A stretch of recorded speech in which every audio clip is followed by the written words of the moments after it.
ஹல்லேலூயா ஹல்லேலூயா. கர்த்தர் நல்லவர். ஹல்லேலூயா.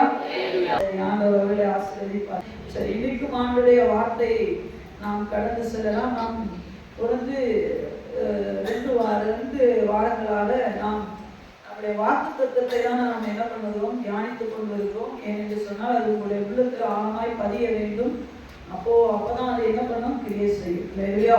நம்ம எல்லாரும் வாக்குத்தத்தத்தை எடுத்து வைத்துக் கொள்ளலாம். செப்பனியாவின் புத்தகம் 3வது அதிகாரம் 15வது வசனத்தை யாராவது ஒருத்தர் எடுத்து வாசிங்கள். செப்பனியாவின் புத்தகம் 3வது அதிகாரம் 15வது வசனம். கர்த்தர் உன் ஆக்கினைகளை அகற்றி உன் சத்துருக்களை விலக்கினார். இஸ்ரவேலின் ராஜாவாகிய கர்த்தர் உன் நடுவிலே இருக்கிறார். இனி தீங்கை காணாதிருப்பார். ஹல்லேலூயா ஹல்லேலூயா சொல்லுங்க. கையை உயர்த்தி ஹல்லேலூயா சொல்லுங்க. ஹல்லேலூயா சொல்லுங்க. இஸ்ரவேலின் ராஜாவாகிய கர்த்தர் உன் நடுவிலே இருக்கிறார். ஆமென். ஹல்லேலூயா. நம்ம நடுவுல தான் தேவன் இருக்கிறார். ஹல்லேலூயா. நம்ம குடும்பத்துக்குள்ள தான் தேவன் இருக்கிறார். நம்முடைய உள்ளத்துக்குள்ள தான் தேவன் இருக்கிறார். நம்முடைய திருச்சபையில தான் தேவன் இருக்கிறார். ஹல்லேலூயா. இனி நாம் தீங்கை காண போகிறது இல்லை. ஹல்லேலூயா. ஆனால் நம் நடுவில் இருக்கிற தேவனை நாம் எப்படி உணர்கிறோம்? நம்ம நடுவில் தேவன் இருக்கும் பொழுது நமக்கு தீமை வராது. ஹல்லேலூயா. ஆனால் நம் நடுவில் இருக்கிற தேவனை நிறைய நேரம் நம்ம அசட்டை பண்ணி விடுகிறோம். ஹல்லேலூயா. அவருக்கு அதோட அர்த்தம் என்னன்னா, இப்போ ஒரு 4 பேர் சேர்ந்து ஒரு விஷயத்த பேசுறாங்கன்னு வச்சுக்கோங்களேன். 4 பேருமே சேர்ந்து என்ன பண்ணணும், பேசணும். ஆனா ஒருத்தர் பேசும் பொழுது அவரை நீங்க கொஞ்ச நேரம் அமைதியா இருங்கன்னு 1 மணி நேரம் பேச்சலையே அவர் அமைதிப்படுத்திக்கிட்டே இருக்குதுன்னா அவர் அந்த கூட்டத்தை என்னன்னு சேரலன்னு அர்த்தம். இல்லையா? அவரும் தன்னுடைய கருத்தை என்ன பண்ணிருக்கணும், சொல்லியிருக்கணும். இப்போ நம்ம குடும்பத்துக்குள்ளதான் தேவன் இருக்கிறார். ஆனால் அவரை பேசவே விடுறது இல்லை. இல்லையா? நீங்க அமைதியா இருக்க ஆனா சொல்றது என் கர்த்தர் தான், என் வீட்டுல தலைவர், அவர் எங்க வீட்டுக்குள்ள அவர் தான் இருக்கிறார் என்று சொல்லி. ஆனால் அவர் பேசினாரா? அவர் உங்களுடைய வாழ்க்கையில செயல்பட்டாரா? அவர் உங்க நடுவுல தான் இருக்கிறார். சந்தோஷம். அவருக்கு நீங்க இடம் கொடுத்தீர்களா? அவரை நீங்க பேச விட்டீங்களா? அவரை நீங்க செயல்படலாம் விட்டீர்களா? லேலியா லேலியா லேலியா. நாம் அவரை செயல்படவே விடுகிறது இல்லை. லேலியா. அவரை பேசவே விடுறது இல்லை. ஆனா ஒன்னே ஒன்று சொல்லணும், என்ன தெரியுமா? நான் தீமையே காணக்கூடாது. அப்போ நீங்க அவரோட ஆலோசனையை கேட்கணும். லேலியா லேலியா. இன்னொரு சிலர் இன்னும் கொஞ்சம் ஜாஸ்தி அப்படின்னா என்னன்னா, ஆண்டவர் பேசிட்டாருன்னா இன்னும் போட்டு நம்மளுக்கு அழிச்சு போடுறாங்க. ஆண்டவர் கழுதையை கொண்டு பேசினார். யார்கிட்ட பேசினார்? பீலேயாம் கிட்ட பேசினார். ஆண்டவர் பேசினார். முதல்ல பீலேயாம் கிட்ட தேவன் தான் பேசினார். ஆண்டவர் பீலேயாமை தேடி தூரத்துல இருந்து வந்தார்கள். வந்த உடனே இவருக்கு ஆண்டவர்கிட்ட போறதுக்கு முன்னாடி ஆண்டவர் கேட்டாரு, எப்பா எங்க இருந்து வந்திருக்கிறாங்க, எதுக்கு வந்திருக்கிறாங்க? ஆண்டவருக்கு தெரியாதா எங்க இருந்து வந்திருக்காங்க, எதுக்கு வந்திருக்காங்க தெரியாதா? நல்லாவே தெரியும். லேலியா. ஆண்டவரே வாலண்டியர் கேட்கிறாரு, என்ன ஒரு பிரச்சனை? லேலியா. இதுல எனக்கு ரொம்ப ஆண்டவரை பிடிக்கும். லேலியா. எனக்கு ரொம்ப ஆண்டவரை பிடிக்கும்.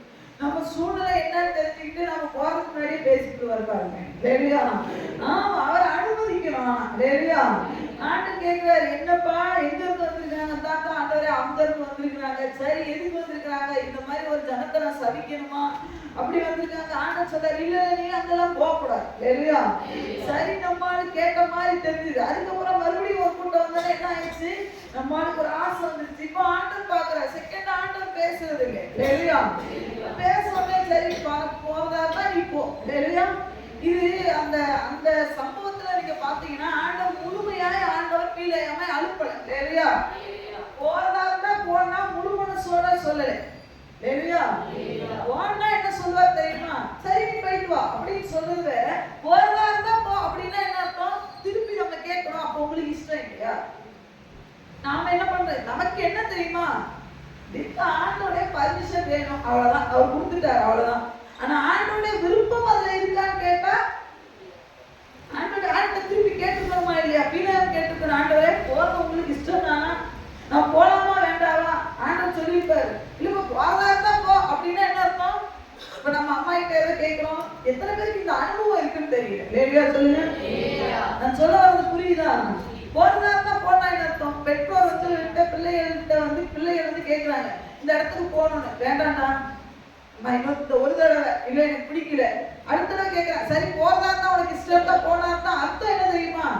அம்மாவுக்கு அந்த இஷ்டம் இல்லை, அப்பாவுக்கு அந்த விருப்பம் இல்லை, ஆனா நீ விடாம கேட்டுட்டு இருக்கிறேன்றதுக்காக போறதா இருந்தா போன நினைச்சுட்டா. பிணையோடைய நிறைய கிறிஸ்தவர்களுடைய கதையை இதுதான். வேலையா நான் போட்டானா வச்சுட்டானா அடுத்த போறதா இருந்தா போ. வேலையா சில நேரம் நமக்கு ஆண்டவர் என்ன பண்றது இல்ல, அப்படி பேசுறாரு. இப்ப பேசணும் நம்மால் போன உடனே இப்ப என்ன பேசுச்சு? கழுதை பேசுச்சு. வேலையா சொல்லணுமா? அப்போ கழுதைய போட்டு என்ன பண்றாரு? பிழையாம அடி போட்டு நம்புதுன்னு அடிக்கிறது. ஆண்டவரை பேசவே விடுறது இல்லை, ஆண்டவர் பேசினாலும் கேட்கறது இல்லை, ஆண்டவரை செயல்படுறதே விடுறது இல்லை, ஆண்டவர் செயல்பட்டாலும் உங்களுக்கு பிடிக்கிறது இல்லை. அப்படியே மீறி உங்க வாழ்க்கையில எதையாவது ஆண்டவர் செயல்படுத்தணும்னு நினைச்சாலும் போட்டு அடிச்சு போடுறோம். இல்லையா? அப்பனா நீங்க என்ன நினைக்கலாம்? ஆண்டவரை நான் எப்படி சிஸ்டர் அடிக்கிறேன்னு சொன்னா வார்த்தையால் அடிச்சு போடுறீங்க, அமைதியா கூட இல்லையா? சில நேரம் சொல்றோமா இல்லையா? வாயை மூடிட்டு அமைதியா உங்ககிட்ட நாங்க கேட்டோம் ஆலோசனை. இல்லையா? ஆண்டவரை சொல்றீங்க இதெல்லாம். இல்லையா? நம்ம நடுவுல தான் தேவன் இருக்கிறார். இல்லையா சொல்லலாமா? ஆனால் செயல்பட விடுகிறோமா? நம் நடுவில் இருக்கிற தேவனை நாம் பேச விடுகிறோமா என்பதுதான் முக்கியம். இல்லையா? சரி, இன்னைக்கு நம்ம நடுவில் இருக்கிற தேவன் என்ன செய்கிறார்? அவர் நம் நடுவில் இருந்தால் என்ன செய்வார்? நாம் என்ன செய்ய வேண்டும்? நம்மளை நடுவில் இருக்கிறது எதுக்கு தெரியுமா? நம்மளை ஆசீர்வதிக்கலாம். ஆமென். நம்மளை தப்பு வைக்கிறதுக்காக, நம்மளை விடுதலையாக்குகிற அந்த நம்பிக்கை முதல்ல உங்களுக்கு ஆழமா வரட்டும். என் நடுவிலே தேவன் இருக்கிறது எதற்கு தெரியுமா? என் பாதையை செவ்வாய்ப்படுத்துகிறதற்கு, என்னை ஆண்டவர் உயர்த்துகிறதற்கு, என்னை ஆசீர்வதிக்கிறதற்கு, எனக்கு சுகம் கொடுக்கிறதற்கு, எனக்கு பலன் கொடுக்கிறதுக்கு தான் என் நடுவில் இருக்கிறார். இல்லையா? ஆனால் அந்த தேவன் நடுவில் இருக்கும் பொழுது அவருடைய எதிர்பார்ப்பு என்ன? இல்லையா? அவருடைய எதற்காக தேவன் என் நடுவில் இருக்கிறார் அது தெரியணும்ல. இல்லையா? அப்ப அதை தெரிஞ்சுட்டோம்னா நம்ம ஃப்ரீயா இருக்கும். இல்லையா? இப்பொழுது 2 சம்பவத்தை நான் உங்களோடு கூட கம்பேர் பண்ணி பேச போகிறேன். இல்லையா? ஆரியானவர் பேசுவாராங்க. 2 பேருக்குள்ள தேவன் நடுவிலே வந்தார். 2 பேரும் 2 ஆட்கள் தான். இந்த பக்கமும் ஒரு 2 பேர் இருக்காங்க, அந்த பக்கமும் ஒரு 2 பேர் இருக்காங்க. இவங்க நடுவுலயும் தேவன் வந்தார், அவங்க நடுவுலயும் தேவன் வந்தார். ஆனா இவங்க நடுவுல வரும்பொழுது ஆண்டவருடைய ரியாக்ஷன் எப்படி இருந்தது, அவர்கள் நடுவுல வரும்பொழுது தேவனுடைய ரியாக்ஷன் எப்படி இருந்தது? இன்னைக்கு உங்க குடும்பத்துக்குள்ள தேவன் வருகிறார், ஆனால் தேவனுடைய ரியாக்ஷன் எப்படி இருக்கிறது என்பதை இந்த சம்பவங்களின் மூலமாய் பார்த்து நாம் கொஞ்சம் யோசிச்சு போகணும். இல்லையா? இல்லையா? நடுவுல தேவன் வரணும் விரும்புறவங்களாம் சொல்லுங்க. என் குடும்பத்துக்குள்ள தேவன் வரணும்னு சொல்லுங்க. இல்லையா? வரும் பொழுது இந்த சம்பவங்களை நாம் வாசிக்கலாம். பாருங்க என்ன புஸ்தகம் 12வது அதிகாரம் 1வது வசனமும் 2வது வசனமும் வாசிக்கலாம். எத்தியோப்பியா தேசத்து ஸ்திரீயை மோசே விவாகம் பண்ணியிருந்தபடியினால் மிரியாமும் ஆரோனும் அவன் விவாகம் பண்ணின எத்தியோப்பியா தேசத்து ஸ்திரீ நிமித்தம் அவனுக்கு விரோதமாய் பேசி கர்த்தர் மோசேயை கொண்டு மாத்திரம் பேசினாரோ எங்களை கொண்டும் அவர் பேசினதில்லையோ என்றார்கள். கர்த்தர் அதை கேட்டார். இங்கே போட்டிருக்கு 1வது வசனத்துல மிரியாமும் ஆரோனும் பேசினார்கள் என்று சொல்லி போடப்பட்டு இருக்கிறது. ஆனா இந்த 2 பேருக்கு இடையில யார் உட்கார்ந்து இருந்திருக்கா? கர்த்தர் அதை கேட்டார் என்று போடப்பட்டு. ஆரோன் எப்படிப்பட்டவர் தெரியுங்களா? மோசேக்கு வலதுகையா இருந்தார். இல்லையா? மோசே செய்த எல்லா வேலையிலையும் ஆரோனுடைய ஒரு ஒத்துழைப்பு இருந்தது, ஆரோனுடைய ஒரு பங்களிப்பு இருந்தது. இல்லையா? எங்க இருந்து ஸ்டார்ட் ஆச்சு தெரியுமா? மோசே மாமனார் வீட்டுல இருந்து ரிட்டர்ன் அடிக்கிறார். எதுக்காக? இஸ்ரவேல் ஜனங்களை மீட்டெடுக்கிறதுக்காக, விடுதலையாக்குகிறதற்கு தேவ அழைப்பை பெற்று எகிப்துக்கு திரும்பி வருகிறார். திரும்பி வரும்பொழுது எகிப்துக்கு வரும்பொழுது ஆரோனை மீட் பண்ணல, அங்கே மீட் பண்ணிட்டார், வனாந்தரத்துல மீட் பண்ணிட்டாங்க. இல்லையா? அப்படி அப்போ தொடங்கின அவங்களுக்கு இருந்த ரிலேஷன்ஷிப். இல்லையா? ஆரோனுக்கும் மோசேக்கும் ஒரு அற்புதமான ஒரு உறவு இருந்தது. அது சகோதர உறவு என்று சொல்றதை விட ஸ்பிரிச்சுவலான ஒரு நல்ல உறவு இருந்தது. மோசே மூலமாய் தேவன் என்ன செய்ய போகிறார் ஆரோனுக்கு தெரியும். இல்லையா? மோசேயை கொண்டு ஒரு பெரிய தேவ திட்டத்தை வைத்திருக்கிறார் என்பது ஆரோனுக்கு தெரியும். ஆரோனும் மோசே மோசேயும் உடன் பிறந்தவர்கள் தான். மிரியாமும் உடன் பிறந்தவர்கள் தான். அப்போ அங்கிருந்தே ஆரோன் பாத்தீங்கன்னா ஒரு பெரிய உண்மையாகவே ஒரு நல்ல ஒரு தோள் கொடுக்கிற ஒரு மனிதன். ஆமா, அவரு மோசேயை காட்டிலும் அவர் பெரியவர். பட் ஆனாலும் கூட அவருக்கு கீழே இருந்து செய்கிறதுல அவருக்கு எந்த ஒரு கஷ்டமும் அவருக்கு இருந்ததில்லை. நல்ல ஒரு மனிதன் ஆரோன். ஆண்டவருக்காக மோசேக்கு கீழே இருந்தார். எகிப்திலே பல அற்புதங்கள் செய்யும் பொழுது மோசே பாத்தீங்கன்னா ஆண்டவர் என்ன சொன்னார்னா, தண்ணியை ரத்தமா மாத்த போறேன்னு சொல்லிட்டு அவர் போய் மோசே ஒரே இடத்துல நதியில மட்டும் வச்சுட்டு போயிட்டார். இருக்கிற நீர்நிலைகள் என்னெல்லாம் கோலை கொண்டு வச்சது யார் தெரியுமா? யார் வச்சது? மோசே கொண்டு வைக்கல. நான் யோசிப்பேன் சில நேரம், எத்தனை நீர்நிலை இருந்திருக்கும், எத்தனை குளம் இருந்திருக்கும். அந்த காலத்துல எல்லாம் பாத்தீங்கன்னா கிணறு நிறைய உண்டு, அப்படிதானா? நம்ம எங்க காலத்திலே கிணறுல நான் தண்ணி இறைச்சிருக்கோம். இப்போ உள்ள பிள்ளைகளுக்கு எல்லாம் தெரியுது இல்லை, கிணறு இல்லை. அப்ப எத்தனை கிணறு இருக்கும். ஆண்டு சொல்லாரு, எல்லா நீர்நிலைகளிலும் எல்லா ஓடைகளிலும் போய் கோல வைக்கணும். மோசே வாட்டு நதியில வச்சுட்டு அவர் பாட்டு போயிட்டாரு. ஆரோன் தான் போய் எல்லாத்துலயும் கொண்டு போய் கோல வச்சுட்டு அப்ப எவ்வளவு தூரம் சுத்தி இருப்பார். அப்ப ஒவ்வொரு அற்புதத்துக்கும் ஆரோனுடைய பங்களிப்பு அங்கே உண்டு. மிரியாமை எடுத்துக்கோங்க. ஆமா, இனி ஆரோனாவது வனாந்தரத்துல சந்தித்தார். மிரியாம் மோசேயை காப்பாற்றக்கூடிய ஒரு பெரிய காரியத்துல தேவன் பயன்படுத்தின ஒரு அற்புதமான ஒரு பாத்திரம். இப்ப இருக்கிற சின்ன பிள்ளைகளுக்கு அந்த ஞானம் இருக்கான்னு கேட்டா இல்லை. ஆனா அந்த பிள்ளைக்கு அப்பவே இருந்ததுங்க. அழகா அவங்க அம்மா சொன்னாங்க, பிள்ளை எப்படி தண்ணியோட விடுவேன் அக்கானா, நான் தம்பியை தண்ணியோட விடுவேன், போய் பார்த்துட்டு வா, அவன் நிலைமை என்ன ஆகுதுன்னு சொன்னாங்க. மோசேயோட அம்மா சொன்னாங்களா, பார்வன் குமாரத்தி எங்க வருவா, வந்தான் அவளுக்கு எங்க அந்த குழந்தைக்கு என்ன பண்ற உணவு கொடுக்கறதுக்கு ஒரு தாயை கொண்டு வரேன்னு சொல்லி சொன்னாங்களா? ஒண்ணுமே சொல்லல. இவ அக்கா வரா, பின்னாடியே வரா. வந்த உடனே யார் வரா? அந்த பார்வன் குமாரத்தி வந்த உடனே பாக்குறா. பார்த்தோன்னே அழுத உடனே இவ உடனே நேரம் போய் கேட்கிறா. நம்ம என்ன நினைச்சிருப்போம், நேரா போனா நீ உனக்கு எப்படி தெரியும் இந்த குழந்தைய எப்படி அப்படின்னு நிறைய அதெல்லாம் பயப்படவே இல்லை. தன்னுடைய மோசேயை, அதாவது தேவன் ஒரு மனிதனை பயன்படுத்துகிறதற்கு அந்த மனிதனை காப்பாற்றக்கூடிய ஒரு பெரிய திட்டத்தை செய்ததுதான் மிரியாம். அதுக்கப்புறம் ஆண்டவர் காப்பாற்ற கொண்டு போனாங்க. அங்க தம்புரு எடுத்து பாடினார், எல்லாம் ஓகே தான். இவர்கள் ரெண்டு பேருமே ஸ்பிரிச்சுவல்ல ஹைல இருந்தாங்களாம். எதற்கு இதை முன்னாடி சொல்றேன்னு சொன்னால், இவங்க ரெண்டு பேருமே நல்ல அபிஷேகம் பண்ணப்பட்டவர்கள் தான். ரெண்டு பேருமே தேவனால் பயன்படுத்தப்பட்டவர்கள் தான். சொல்லுகிறது மல்கியாவுடைய புத்தகத்திலே 3வது அதிகாரத்திலே போடப்பட்டு இருக்கிறது, கர்த்தருக்கு பயந்தவர்கள் ஒருவரோடு ஒருவர் பேசிக் கொள்வார்கள், அதை நான் என்ன பண்ணுவேன், உற்று கவனிப்பேன். நல்ல கவனிக்கணும். நம்ம பேசும்போது தேவன் நம்ம நடுவிலே வந்து விடுவார். இவர்கள் ரெண்டு பேருமே ஆண்டவருக்கு நெருக்கமானவர்கள் தான். இவர்கள் ரெண்டு பேருமே தேவனுக்கு பயந்தவர்கள் தான். இன்னும் சொல்லப்போனா ஆண்டவராலே பயன்படுத்தப்பட்டவர்கள் தான். ஆனால் இவர்கள் ரெண்டு பேருமே பேசும் பொழுது தேவன் கேட்டுக்கிட்டே இருக்கிறார், என்ன பேசுறார், என்ன பேசுறார். நம்ம பேசுறதுல ரொம்ப கவனமா இருக்கணும். இன்னும் சொல்லப்போனா தேவனால் அபிஷேகம் பண்ணப்பட்ட பிள்ளைகள், தேவனாலே தெரிந்து கொள்ளப்பட்ட பிள்ளைகள், ஞானஸ்தானம் எடுத்த பிள்ளைகள் எதை குறித்து உங்களுடைய பேச்சு இருக்குது. மனுஷன் கேட்கலைங்க, மனுஷன் யாரும் கேட்கல, தேவன் நம்முடைய நடுவிலே இருந்து கேட்கிறார் என்பதை மறந்து விடக்கூடாது. ஆரோனும் மிரியாமும் பேசிக் கொண்டிருக்கிறார்கள். எதை பத்தி? அவங்களுடைய கருப்பொருளே யார்தான் தெரியுமா? மோசே. இந்த கான்செப்ட் எதுக்கு இவங்க எடுத்தாங்கன்னே தெரியல. சில நேரம் தேவையில்லாத கான்செப்ட் வந்துடும். அப்ப நமக்குள்ள இருக்கிற ஆவியானாலும் அது எப்படி சொல்றதுன்னா, அதை உடனே ஸ்டாப் பண்ணலாம் முடியாது. அது ஏன் வருது, எப்படி வந்ததுன்னே தெரியாத அந்த கான்செப்ட் அழகாக உள்ள புகுந்துரும் பாருங்க. பேச வச்சிருவோம் பிசாஸ். அப்போ நம்மளோட கூட யாராவது ஒருத்தர் இருப்பாங்க, இல்ல நமக்குள்ளே ஆவியானவர் சொல்வாரு, இது உனக்கு தேவையில்லாத கான்செப்ட்னு சொன்னா அதோட முடிச்சுட்டு என்ன பண்ணிடணும், வேற லைனுக்குள்ள வந்துடணும். நாம அப்படி கிடையாது. வீடையா கதை நம்ம கதை. நீ கொஞ்சம் அமைதியா கெட, நான் பேசுவேன்னு சொல்லி பேசிக்கிட்டே இருந்தோன்னே கர்த்தர் அதை நல்ல கவனிக்கணும். நீங்க ரெண்டு பேர் பேசுகிற காரியத்திலே சென்டர்ல கர்த்தர் இருக்கிறார் என்பதை மறந்து போகாதீர்கள். சொல்லலாமா? சத்தமா சொல்லுங்க. கையை உயர்த்தி அலேலியா சொல்லுங்க.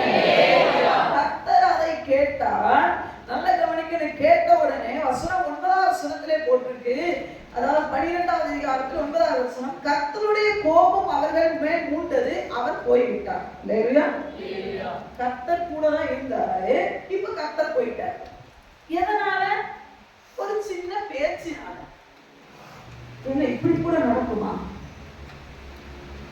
கர்த்தர் நம்ம வீட்டை விட்டு போய்விட்டார். பக்கத்துல பேசிட்டே உங்க வீட்டுல கர்த்தர் தான் இருக்கிறாரா?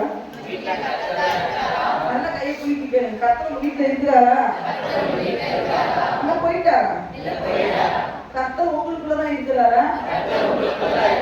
இல்ல அப்பப்போ போயிட்டு வரா? அப்பப்ப நீங்க துரத்திடுவீங்களா? என்ன சொல்றாங்க? நாங்க துரத்திடுவோம். ஆமா, அப்பப்ப போயிட்டு இது நிறைய பேர் நம்ம சின்ன விஷயம் தாங்க நிறைய நேரம் யோசிக்கிறது இல்லை. கர்த்தர் வந்தார், கர்த்தர் கூட தான் இருந்தார். அதனால சொன்னேன், ஆரோனை கொண்டு தேவன் என்ன செய்தார், மிரியாமை கொண்டு தேவன் என்ன செய்தார்? கர்த்தர் கூட தான் இருந்தார். அவங்க பேசுறத கூட கேட்கிற அளவுக்கு வசனம் சொல்லுகிறது, நான் உன்னை விட்டு விலகுவதில்லை, நான் நிழல் போல நம்மளை பின்தொடருகிற தேவன். அல்லேலூயா. அந்த தேவன் நம்மளோட தான் இருக்கிறார். ஆனா இங்க போட்டு இருக்கிறது, அவர் சாதாரணமா போனாலும் கூட கர்த்தருடைய கோபம் மூண்டது, அவர் போய்விட்டார். அல்லேலூயா. இவங்களோட இருந்தார், அவர் போயிட்டார். இப்போ இன்னைக்கு நிறைய பேர் நம்மளோட நிறைய நேரம் நம்ம நினைச்சிட்டு இருக்கிறோம், நம்மளோட தான் தேவன் இருக்கிறார், நம்மளோட தான் தேவன். அவர் சொல்ற, நான் போய் ரொம்ப நாள் ஆச்சு.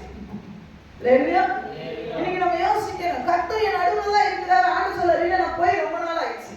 அப்புறம் ஏன் தீமை? ஆமா, அவர் போனனால கர்த்தருடைய, அதாவது இப்போ ஒரு வெளிச்சம் அணைஞ்சிருச்சுன்னா அங்க என்ன வந்துடும்? ஆட்டோமேட்டிக்கா என்ன வந்துடும்? கர்த்தர் போன உடனே மீரியாம் எப்படி மாறிட்டாங்க தெரியுமா? என்னவா போயிருக்கு? இவங்க மாறி விட்டார்கள். கர்த்தர் போன உடனே ஏதோ ஒண்ணு அங்க வரும். கர்த்தர் வீட்டை விட்டு போயிட்டாங்கன்னா அங்க ஏதோ ஒரு பிரச்சனை வரும், ஏதோ ஒரு இருள் வரும். அதுக்கு சாசுக்குரியதா இருக்கும். ஒரு சித்தனை குழம்பும். உனக்கு பிரச்சனை வரும். ஆண்டவர் இருந்துட்டாங்க, சமாதானம் இருக்கும். ஆமென். ஆண்டவர் இருந்துட்டாங்க, சந்தோஷம் இருக்கும். ஆண்டவர் இருந்தா மகிழ்ச்சி இருக்கும். ஆண்டவர் இருந்தாங்க, சமாதானம் நம்முடைய குடும்பத்துக்கு. அவர் போய்விட்டாங்கன்னா அங்கே நிச்சயமா அதுக்கு ஆப்போசிட்டா ஏதோ ஒண்ணு நடக்கும். கர்த்தர் இருந்தாங்க, உண்மையாவே நமக்குள்ள ஒரு பெரிய சந்தோஷம் இருக்குங்க. கர்த்தர் போயிட்டாங்கன்னா முதல் பிரச்சனை என்ன தெரியுமா? சமாதான குலைச்சல் தான் முதல் பிரச்சனை. அந்த சமாதானம் இருக்கு. இங்க ஆண்டவர் போனதுக்கு அப்புறம் ஆராய்ச்சி ஒண்ணு இல்லை. அது வரைக்கும் ஆராய்ச்சி ஒண்ணும் தெரியல. நம்ம என்ன பண்ணணும், என்ன பேசணும். இவன் மீனியாவை போய் பார்க்கிறாரு, திரும்பி பார்த்தோன்னே குஷ்டமானவன, அடனா நம்ம இப்பதான் தெரியுது எவ்வளவு பெரிய பிரச்சனை பண்ணிட்டோம் அப்படின்றது தெரிஞ்சதுக்கு அப்புறம் தான் தெரிஞ்சுறாரு, ஐயோ இவ்வளவு பெரிய பிரச்சனை வந்துருச்சு. இன்னைக்கு நம்ம வாழ்க்கையில நாம அபிஷேகம் பண்ணப்பட்டவங்க தாங்க, நாம் தேவனால் அழைப்பு பெற்றவர்கள் தான். ஆனா நம்முடைய பேச்சு எப்படி இருக்கிறது கொஞ்சம் யோசிச்சு பாருங்க. நாம ஒருவரோடு கூட ஒருவர் செய்கிற அந்த கான்வர்சேஷன் எப்படி இருக்கிறது? சரியா இருக்கிறதா? தேவன் கேட்டால பெர்ஃபெக்ட் என்று சொல்லுவாரா? இன்றைய காலகட்டத்துல நிறைய ஜனங்கள் நிறைய பேசுறாங்க. அப்பெல்லாம் போன் வசதி கிடையாது, அதனால பேச்சு கம்மியா இருக்கு. ஆமென். ஆமாவா இல்லையா? ஆமென். உண்மையா இல்லையா? யாரையாவது பார்க்கணும், அத்தையை பார்க்கணும், சித்தியை பார்க்கணும்னா அங்க போகணும் அவங்க வீட்டுக்கு. ஆனா இப்ப அப்படி கிடையாது. நமக்கு ஒரு விஷயம் தெரிஞ்சிச்சுன்னா அதை பார்க்கறது நம்மங்கிற மாதிரி ஒரு ஆள் யாருமே. ஆனா தெரிஞ்சுக்கோங்க, நீ போனை எடுத்து பட்டன் போட்டு பேசும்போது தேவன் உங்க பக்கத்துல இருக்கிறாங்க. அதனால தேவன் போயிடக்கூடாது, அதனால ஆண்டவர் கோபப்பட்டு போயிடக்கூடாது. அவர் கோபப்பட்டு போயிட்டாருன்னா கருப்பா இருக்கிற தோலன்னா வெள்ளையா போயிடும். வெள்ளையா போயிட்டா கூட பரவாயில்ல, அதுல இருந்து ரத்தம் வந்து பார்த்துக்கணும். வெள்ளையாயிட்டா பரவாயில்ல சிஸ்டர், அழகா இருவேன்னு சொன்னா அப்படி அல்ல. அந்த வெள்ளை சுண்டுனா ரத்தம் வர மாதிரி குஷ்டரோகம் வந்துடும். ஆமா, இப்போ போன் கிடைச்சனால யாரோட மணிக்கணக்குல பேசுறது. அது என்னது தெரியுமா? நமக்கு 1 GB 2 GB அதெல்லாம் எனக்கு 1 GB தெரியுது இல்லை. அது அன்லிமிட்டட் பேசிக்கிட்டே இருக்கலாம், பேசலாம் பேசலாம் பேசிக்கிட்டே இருக்கலாம். இது பிசாசுடைய காரியம். யாருக்கு பேசுற, என்ன பேசுற? சில பேர் தான் சொல்லுவாங்க பாருங்க, அம்மா கூட இருப்பாங்க, என்ன பேசுறாங்கன்னு கேட்க. ஹஸ்பண்ட் கூட தான் இருப்பாரு, இல்ல மனைவி கூட தான் இருப்பாங்க. ஆனா என்ன ஹஸ்பண்ட் பேசுறாங்க மனைவிகளுக்கு, அம்மா கூட தான் இருப்பாங்க. சத்தமா பேச, உனக்கு போன் இருக்க போய் தான் நீ எப்படி அமைதியா பேசுற, போன் இல்லைன்னா எப்படி பேசுவ? நல்லா கவனிச்சுக்கோங்க. பெற்றோர்கள் இல்ல கணவனோ மனைவியோ நீங்க அமைதியா பேசுனீங்கன்னா நிச்சயமா அங்க பிரச்சனை இருக்குன்னு அர்த்தம்.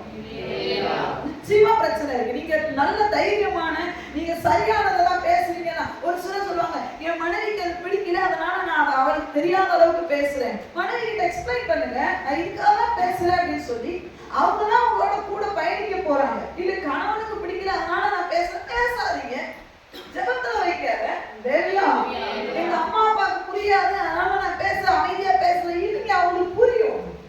அவங்களுக்குலாம் புரியுதுன்னு சொல்லிட்டு நீங்க அப்படின்னா என்ன பண்ணக்கூடாது, பக்கத்துல இருக்கவங்களுக்கே தெரியாத அளவுக்கு பேசுறதெல்லாம் என்ன பேச்சு அதெல்லாம். யாருக்கு விளங்காது பாருங்க, இவங்க பேசிட்டே இருப்பாங்க. பல மணி நேரம் பேச்சு. ஆண்டவர் சொல்ற மனுஷன் பேசுகிற வீணான வார்த்தைகள் ஒவ்வொன்றையும் குறித்து நியாய தீர்ப்பு நாளிலே எல்லாரும் சொல்லுங்க கணக்கு கொடுக்கணும். மனுஷன் பேசுகிற வீணான வார்த்தைகள் ஒவ்வொன்றையும் குறித்து நியாய தீர்ப்பு நாளிலே கணக்கு ஒப்புவிக்கணும். ஆண்கிட்ட மனைவி கிட்ட ஒப்புவிக்க வேண்டாம், கணவன் கிட்ட ஒப்புவிக்க வேண்டாம், நண்பரிடத்தை ஒப்புவிக்க வேண்டாம். தேவன் கணக்கு கேட்பார். ஏன் தெரியுமா, அவர் எல்லா ப்ரூஃபும் அவர்கிட்ட இருக்கு. இந்த தேதியில இந்த நேரத்துல இந்த இடத்துல நின்று இந்த காரியத்தை நீ பேசினாய், அது போட்டுட்டு எனக்கு விரோதமா இல்லையா, எனக்கு பிடிக்காததை நீ பேசிட்ட, அவ்வளவுதான். கர்த்தர் நம் நடுவில் இருக்கிறார், நாம் பேசுகிறதை கேட்கிறார். இந்த வருடம் முழுவதும் நம்ம யோசிக்க வேண்டிய ஒரு விஷயம், நான் பேசுகிறதை குறித்து கவனமா இருக்க வேண்டும். நான் பேசுறதுனால தேவன் வருத்தப்பட்டு என்னை விட்டு போயிடக்கூடாது. அவங்க பேசுறது வந்து தப்பா பேசுற, ரெண்டு பேரும் தப்பா ஏதாவது பேசுனாங்க, மனசை பார்க்கறது தப்பு கிடையாது.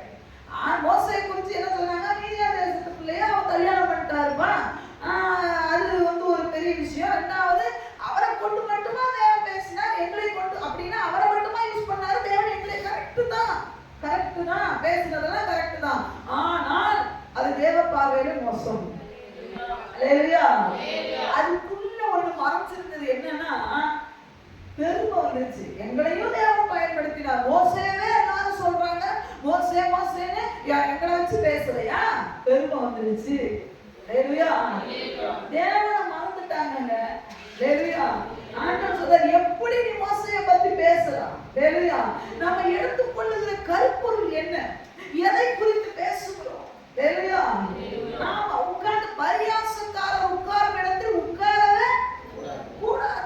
நமக்கு தேவையில்லாத காரியத்தை பேசுகிறவங்க நடுவில் உட்காரக்கூடாது. நமக்கு அதுக்கு சம்பந்தம் இல்லை, போயிடணும். இன்னைக்கு நிறைய கிறிஸ்தவர்கள் தப்பி போறாங்க, வழிமாறி போறதுக்கு காரணம் என்ன தெரியுமா, அந்த தேவையில்லாத இடத்துல உட்கார்றதுதான். நான் பேசுகிற விதத்தை குறித்து கவனிக்கணும். நாவை அடக்க ஒரு மனிதனாலும் கூடாது. குதிரையை அடக்கிடலாம், எல்லா மிருகத்தையும் அடக்கிடலாம், நாக்கு அடக்க முடியாது. நாக்கு அடக்கிறது இந்த வருடம் ஆண்டவர் என் நடுவில் இருக்கிறார், நான் பேசுகிறதை கேட்கிறார் என்பதை மறந்துற. போனை ஒவ்வொரு தடவை எடுக்கும் போது மனசுல கொண்டு வாங்க, தேவன் நான் பேசுகிறதை கேட்கிறார். இப்படி யோசிச்சு பார்க்கலாமே. போன் எடுக்கும் போது ஆண்டவரே நான் உங்களோட பேச போறேன், நீங்க வாங்கன்னு சொல்லிட்டு பேச ஆரம்பிங்க. எப்படி ஆரம்பிங்க? ஆண்டவரே நானே என் ஃப்ரெண்டு கடைக்கு போறோம், பேச போறோம், என் கூட வாங்கன்னு சொல்லிட்டு போக பார்க்கலாம். இந்த அசனத்தை போவாங்கன்னு சொல்லணும். கர்த்தர் உன் நடுவிலே இருக்கிறார். தேவி நீங்க போக போற, கர்த்தர் உன் நடுவிலே இருக்கிறார். நீங்க அந்த பயம், அவர் நம்ம பேசுறத அவர் கேட்க போறாரு. பேசுங்க பார்க்கலாம். இதை தியானிக்கும் போது என்கிட்ட ஆண்டவர் சொன்னாரு, எவ்வளவு நாள் நீ என்னென்னலாம் பேசிக்க. ஆமா நிறைய பேசிப்போம். அப்பா கணக்கிலேயே இல்லை. அது யாருக்கு விரோதமா தெரியுமா? மோசைக்கு விரோதமா. அப்பா அதான் சொன்னேன், ஒரு மனுஷனை ஆண்டவர் உருவாக்கி, ஒரு மனுஷனை ஆண்டவர் உயர்ந்த பாடணுமே, களிமண்ணை போல பிணைஞ்சு எடுத்து அவனை உருவாக்கி அவனை பக்குவப்படுத்தி ஒரு ஊழியத்துக்குள்ள கொண்டு வந்து பல போராட்டங்களுக்கு மத்தியில ஒரு சில ஜனங்களை ஆண்டவருக்குள்ள ஆதாயப்படுத்துறது அவன் எடுக்கிற பிரயாசம் இருக்கு பாருங்க. யாருக்கு தெரியும்? விசுவாசிகளுக்கு என்ன தெரியுமா? ஊழியக்கார வேலையை தலைவா போட்டு வந்துட்டு போறான்னு அவனுக்கு தெரியும். ஆரோடும் மிரியாமும் பேசினால வசனம் மறுபடியும் அந்த வசனத்தை நீங்க வாசிக்கணும். என்ன 9ஆம் வசனத்தை வாசிக்கலாம். கர்த்தருடைய கோபம் அவர்கள் மேல் மூண்டது. அவர் போய்விட்டார். பெண்களை யாரோ ஒருத்தர் சொல்லி வாசிங்க. கர்த்தருடைய கோபம் அவர்கள் மேல் மூண்டது. அவர் போய்விட்டார். இன்னொருத்தர் வாசிங்க. கர்த்தருடைய கோபம் அவர்கள்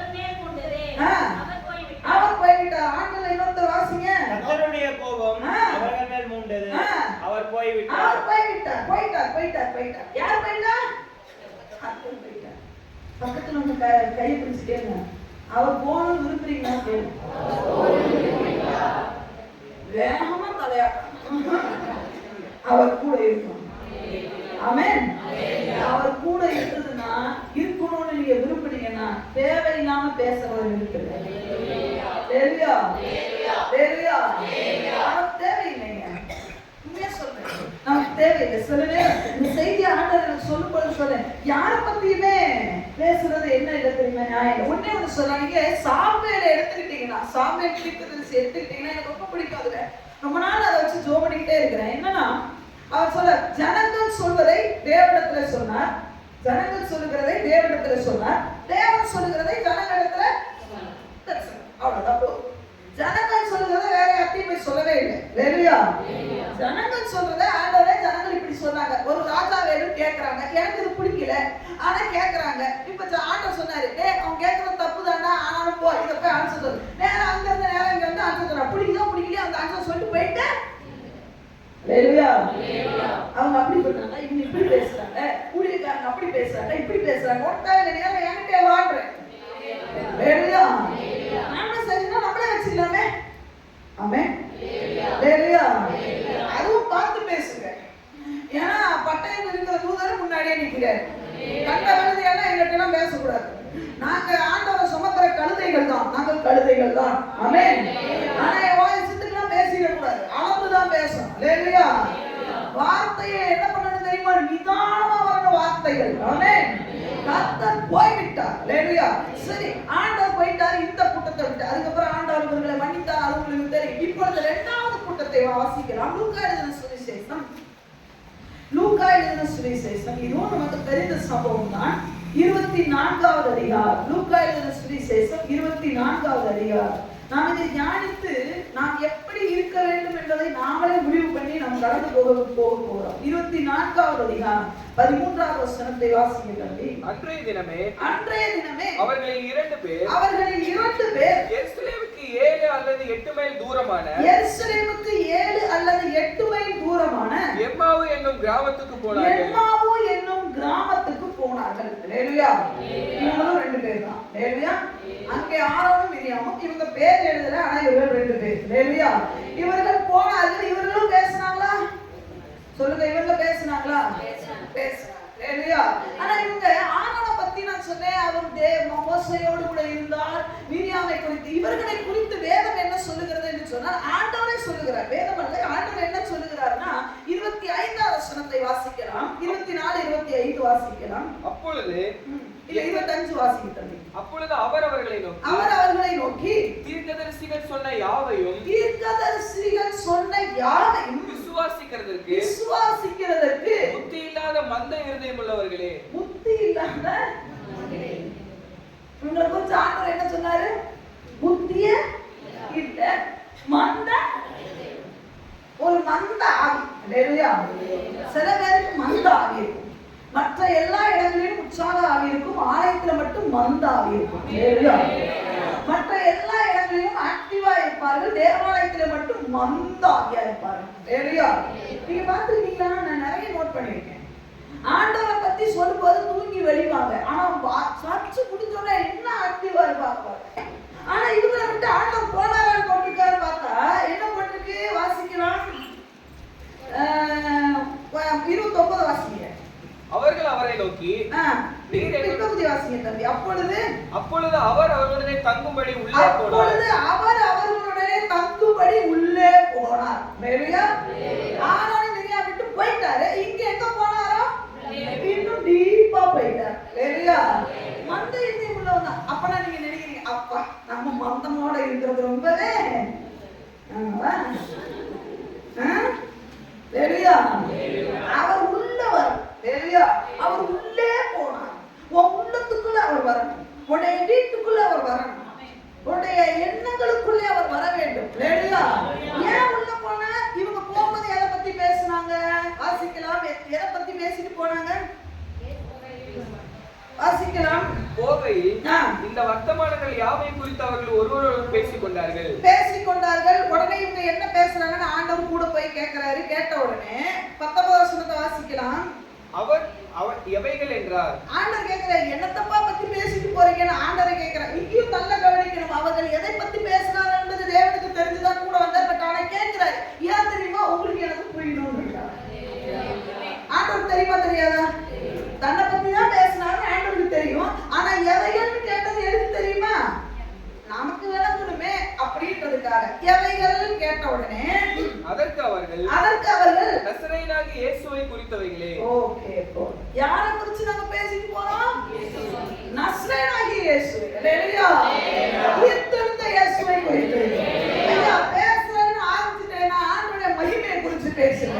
ஆண்டவருடைய வல்லமையை குறித்து பேசுங்க. இயேசுவுடைய காரியங்களை குறித்து பேசுங்க. அவர் செய்த அதிசயங்களை குறித்து பேசுங்க. உனக்குள்ள ஒரு அனல் உண்டாகும். வந்தாடி வெளியேறிக்கிட்டே இருக்கும். ஹalleluya. ஹalleluya. நமக்கு தான் ஸ்பிரிச்சுவல்ல இருக்கிற ஆட்களை கண்டாலே என்ன பண்ண மாட்டோம்? பிரைஸ் தி லார்ட் சொல்றதோட முடிஞ்சு போச்சு. நாம இவனோட ஒருத்தனம் போகவே அவர்கள் வேற ஆவி உள்ளவர்கள். ஹalleluya. யார் வேற? அவர்கள் வேற ஆவி. என்ன ஆவி? நீ வேற ஆவி, அவங்க வேற ஆவியா? ஹalleluya. அவங்க எம்மாவு சீசன் ரெண்டு பேருமே அழகா பேசிட்டு போறாங்க. அவங்களுக்கு பேசுறதுல அர்த்தம் ஒண்ணு விளங்கல, ஆழம் விளங்கல. ஆண்டவரே சொல்றாரு, விசுவாசமே இல்லாத மந்த இதயம் உள்ளவர்களே. ஆமா, ஆனாலும் பேசுறது யாரை பத்தி பேசிட்டு போனாங்க? இயேசுவை பத்தி பேசிட்டே போறாங்க பாருங்க. ஆண்டவர் கூட நடந்துட்டாரு, வீட்டுக்குள்ளே போயிட்டாரு, அவங்கள ஆசிரியர் கண்ணையும் திறந்துட்டாரு, ஆண்டவர் ஊழியத்துக்கு அனுப்பிச்சிட்டாரு. நீ யாரையாவது குறிச்சு பேசுனேன்னா ஆண்டவரோட விட்டு போயிடுவாரு. நீ இயேசுவை குறிச்சு பேசினாதான் இயேசுவோட என்ன பேசுறதுக்கு எவ்வளவு இருக்கீங்க? இயேசுப்பா அவங்கள மன்னிச்சதை பத்தி பேசுங்க. தைரியம் இருக்கா? ஏன்னா கேட்டுருவாங்க பக்கத்துல, என்னத்த மன்னிச்சாரு? என்ன நான் பண்ண தப்பு? இல்ல மன்னிச்சாரு, அதோட விட்டு பண்ணாங்க. தைரியம் இல்லையா? அதான் உனக்கு மன்னிப்பை பத்தி பேச முடியல. பேசு போல. ஆண்டவர் உன் ரட்சிப்பு உன்னை ரட்சித்த நாளையா எத்தனை பேர்த்த பகிர்ந்துருக்கிறீங்க? உங்க சாட்சியே இங்க இருக்கிற விசுவாசி பல பேருக்கு தெரியாது. உனக்கு தெரியுமா? உண்மை தெரியுமா? உங்களுடைய சாட்சி, நீங்க ரட்சிக்கப்பட்ட சாட்சி எனக்கு மட்டும்தான் தெரியும். இங்க இருக்கிற பல விசுவாசிகளுக்கு உங்களுடைய சாட்சி தெரியாது. ஒரு நாள் உட்கார வச்சு பேசுங்க. அதுக்குள்ள கெட்டாவின்னா அது ஓடிடும், நல்லா இருந்தா உன்னோட சேரும். ஒரு பாடலை நீங்க ஒண்ணு இல்லை, எத்தனை வருஷத்துக்கு முன்னாடி நம்ம ரட்சிக்கப்பட்டோம். ஆமென். ரட்சிக்கப்பட்டோம். அதுக்கு முன்னாடி ரட்சிக்கப்படாத காலத்துல நிறைய சினிமா பாட்டு கேட்டீங்களா? சொல்லுங்க. அந்த பாட்டு எத்தப்பா காலையில எந்திரிக்கும் போது பக்கத்து வீட்டுக்காரன் போட்டு காலில் விழுந்துச்சு, நம்மள அறியாம வாயில வருதா? இப்ப எத்தனை நினைக்கிறாங்க, சொன்னா மாட்டிப்போம். நான் ஒண்ணுமே சொல்ல மாட்டேன், யாராவது சொல்றாங்க கண்ணு பண்ணி ஹalleluya வந்துதா? சொல்லுங்க. அததான் நான் சொல்றேன், அந்த பாட்டு வருது இல்ல. அப்ப நீ ரட்சிக்கப்பட்ட இத்தனை வருஷத்துல காலையில ஒரு பர்ஃபார்மன்ஸ் செய்ய பாட்டை போட்டு விட்டு அது நம்ம பிள்ளைகள் கேட்கணும். 10 பாட்டு ஓடனா ஒரு பாட்டு கேட்கணும். மோடு அப்படி தெரியாம பாடிட்டு போவோம். என் உள்ளத்தின் வாஞ்சையா அனு பாப்பாரு, பிசாஸ் பாப்பா. டேய், ஆண்டவரோட இருக்கணும்னு நினைக்கிறியா? அந்த சித்தம் செய். ஆண்டவர் உடனே பாப்பா தூதரை எடுப்பார். என் சித்தம் இது அவனுக்கு காட்டு பாதைகளை சமயம் பண்ணி போயிட்டே இருப்பார். நாம அந்த கான்வர்சேஷனை விட்டுட்டு அப்புறம் ஆண்டவரே போய் எங்கேயாவது முக்கு சுத்துல போய் மாட்டிக்கிட்டு ஆண்டவரே தீங்கு என்னை அணுகுவதில்லைன்னு சொல்லிட்டே ஆண்டவரே. ஆண்டவர் கேட்பார், சனிக்கிழமை எங்கே மகனை போயிருந்தாய்? வெள்ளிக்கிழமை லீவ் இருந்தது, இரவு தினத்துக்கு ஒரு 2 மணி நேரம் வந்துட்டான். ஆண்டவரே சும்மா இருங்க. ஏன் மகனே? அவங்க முழங்கால் போட்டு ஜெபம் பண்ண சொல்றாங்க. ஆண்டவர் சொல்ற, உனக்கு ரொம்ப நல்லது மகனே, உன் தொப்பை குறையும். ஆண்டவரே அது இருந்தாலும் ஒரு ஆண்டவனை போல இருக்குது. ஹalleluya ஹalleluya.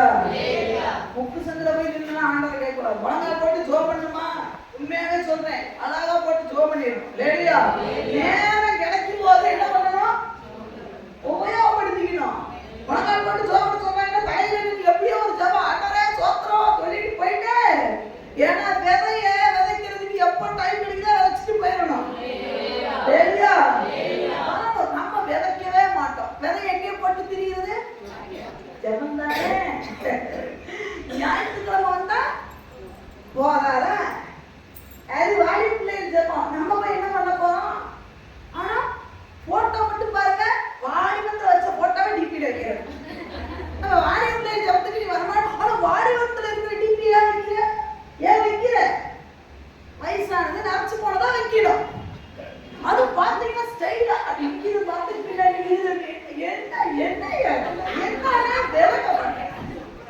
சொல்ல விதமான கருத்தை பொறுத்து சொல்றேன். ஆண்டவரை பத்தி நாம எந்த அளவுக்கு நம்ம போன்லயே ஆகட்டும் இல்ல எந்த விஷயத்திலே ஆகட்டும் தேவனை முன்ன வைக்கும் பொழுது தேவனை பாதையிலே சொல்லிட்டார். அங்கே ஆண்டவர் போய்விட்டார், இங்கே ஆண்டவர் தங்கும்படி உள்ளே போனார். சொல்லுங்க, எல்லாரும் சொல்லுங்க, உள்ளே போனார். சத்தமா சொல்லுங்க, தங்கும்படி உள்ளே போனார். சொல்லுங்க, தங்கும்படி உள்ளே போனார். சொல்லுங்க, தங்கும்படி உள்ளே போனார். சொல்ல சொல்ல எவ்வளவு அவசரமா இருக்குல்ல. எனக்கு சொல்லிட்டே இருக்கணும், தங்கும்படி என் வீட்டுக்குள்ள அவர் வந்தார், தங்கும்படி என் உள்ளத்துக்குள்ள வந்தார். இப்ப ஆண்டவர் சொல்றாரு, இந்த ஆராதனையில 2 ஆப்ஷன். ஒண்ணு, அவரை நீங்க போகவும் வைக்கலாம், அவரை உள்ளேயும் கொண்டு வரணும். இது ரெண்டுமே உங்களுடைய கான்வர்சேஷன்ல, உங்களுடைய பேச்சுல தான். நீங்க எதை பத்தி பேசுகிறீர்கள், யாரோடு பேசுகிறீர்கள், எவ்வளவு நேரம் பேசுகிறீர்கள், எதை குறித்து பேசுகிறீர்கள். தெரியா? நமக்கு தெரியாத விஷயம் அது அளப்புவாய். அவனுக்கு பேர் என்னது? அவனோட சேரக்கூடாதுன்னு போட்டு அளப்புவாய். என்ன அப்படி அளப்பிக்கிட்டே இருப்பான். அளப்புவாய் ஆண்டு பார்த்தாச்சு, அளப்புவாய் உள்ளே சேர்த்துக்கிறேன். அப்புறம் அவனுக்கு அபிஷேகம் வந்தது. எப்படி வந்து தெரியல. அளப்புவாயோட அபிஷேகம் எப்படி இருக்குன்னு பாத்தீங்களா? யோசிச்சிருக்கீங்களா? அளப்புவாய் அபிஷேகத்துல வந்து எப்படி இருக்கும்? சரி, நல்லாவே இல்லைல்ல. ஏன்னா விஷயங்களெல்லாம் யோசிச்சோம்னா அதிசயமா இருக்கு.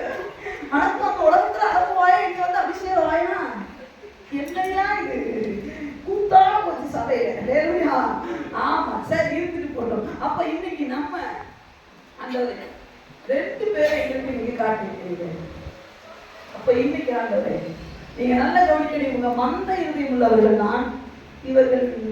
விசுவாசம் இல்லாத ஒரு இருதயம் உள்ளவர்கள் தான்.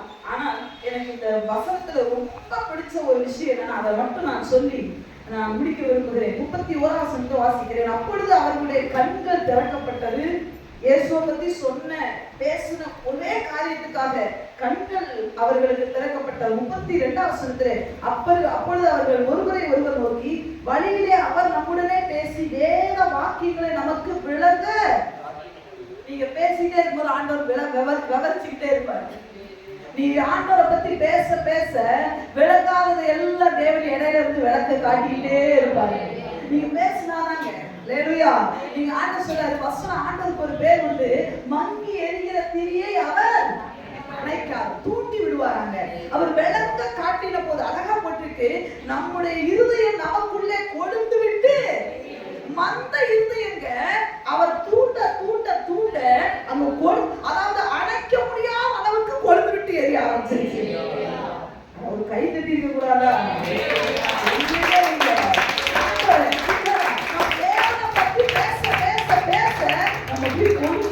சந்தோஷம் கொழுந்து விட்டு எரியும், சமாதானம் கொழுந்து விட்டு எரியும், அரிசுத்தம் கொழுந்து விட்டு எரியும், அன்பு கொழுந்து விட்டு எரியும், மன்னிப்பது கொழுந்து விட்டு எரியும், சபை கூடுதலை கொழுந்து விட்டு எரியும், சபை விசுவாசியுடைய ஐக்கியம் கொழுந்து விட்டு எரியும். ஆண்டவரை பத்தி பேச பேச யோசேப்புடைய வாழ்க்கையில ஆண்டவரை பத்தி பேச வேண்டிய இடத்துல பேசுறார். மனைவி கிட்ட பேசுறாரு, ஐயோ இவ்வளவு பெரிய பாவம் செஞ்சுட்டு தேவனுக்கு விரோதமா அங்கேயும் பேசுறாரு ஆண்டவரை பத்தி. ஆமென். தானியேலை பாருங்க, ராஜாட்ட பேசுறாரு, எங்களை காப்பாற்ற நாங்க தேவனாக மட்டும்தான் ஆராதிப்போம். பேச பேச அவருடைய வாழ்க்கை எப்படி மாறிச்சு தெரியுமா? ஆசீர்வாதத்துக்கு மேல ஆசீர்வாதம். எல்லா சூழ்நிலையும் ஆண்டவரை பத்தி பேசுங்க. நெகட்டிவான தருணங்களிலும் ஆண்டவரை பத்தி பேசுங்க. தோல்வியான தருணங்களிலும் தேவன் என்னோடு கூட இருக்கிறார், நான் தோற்று போக மாட்டேன். அவர் வல்லமை உள்ளவர். அவர் உயிர்த்தெழுந்தான்னு சொன்னாங்கப்பா, நம்ம ஒண்ணுமே விளங்க, இந்த ஜனங்களுக்கு ஒண்ணுமே விளங்க, இந்த 2 பேருக்கு ஒண்ணுமே தெரியலைங்க. மரண மரியாதை போல தேவன் அவங்க பார்க்கல, உயிர்த்தெழுந்தா. ஆனா 2 பேர் போயினா ஆண்டவரை பத்தி, ஐயோ அவர் உயிரோடு இருக்கும்போது எவ்வளவு அற்புதங்களை பண்ணினாரு, அவர் உயிரோடு இருக்கும்போது நல்லா பிரசங்கம் பண்ணார்ல. இதை நான் பாசிட்டிவான விஷயங்களை பேசுவோம். உன் பக்கத்துல இருக்கிற விசுவாசியை பத்தி பாசிட்டிவான விஷயத்தை பத்தி பேசி நம்ம திருச்சபையா சேர்ந்து ஒரு முடிவு எடுக்கலாம்.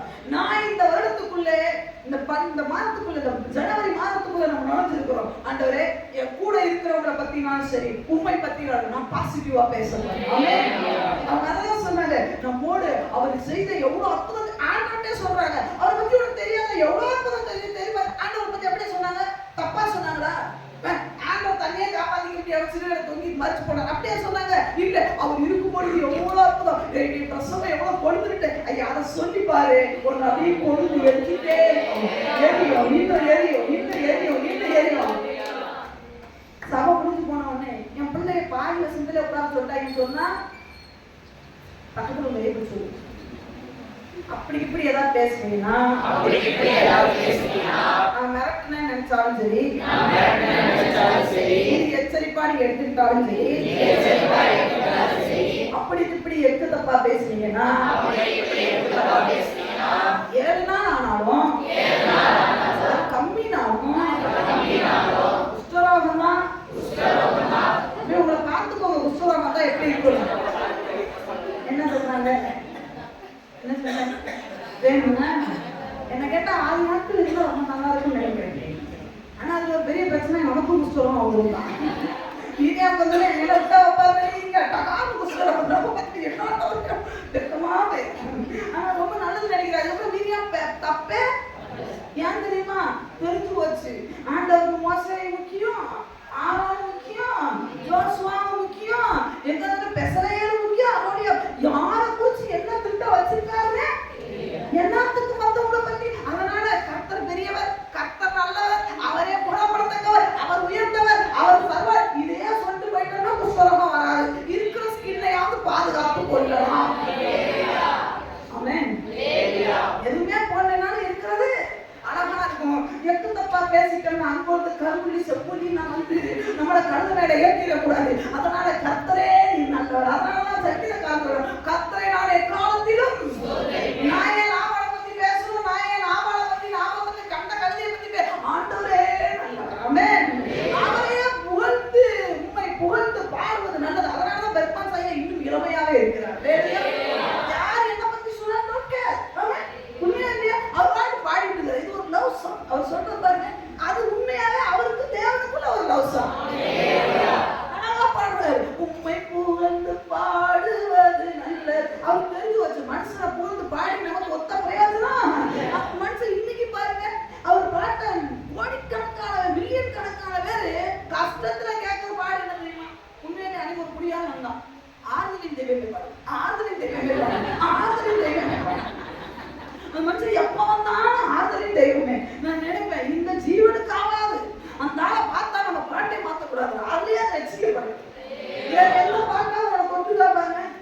பெருங்கையா வந்தேன் 2 பரி, அவனுக்கு தெரியாது 2 பரிவாரம்னா என்ன.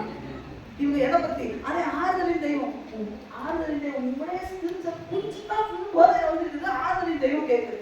காரணம் என்ன தெரியுமா? தேவனோட உள்ள நம்ம இருதயம் அந்த கொழுந்து விட்டு எரியணும்னு சொல்லுவோம்.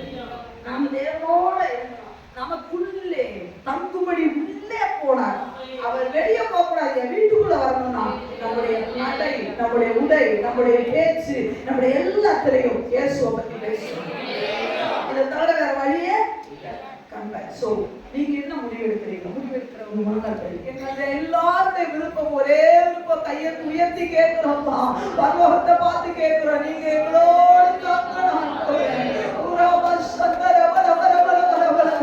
இருள் எங்களோடு தங்கக்கூடாது, போராட்டம் எங்களோடு தங்கக்கூடாது, பிரச்சனைகள் எங்களோடு தங்கக்கூடாது. ஆண்டவரே, சர்வ வல்லமையுள்ள தேவனாண்டவரே,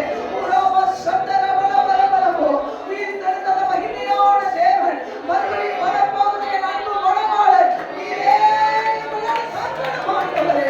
நாங்க எல்லாரும் இணைந்து கேட்கிறோம். எங்க விண்ணப்பங்கள் தூக்கமோட வந்தபடியாக நன்றி ஆண்டவரே.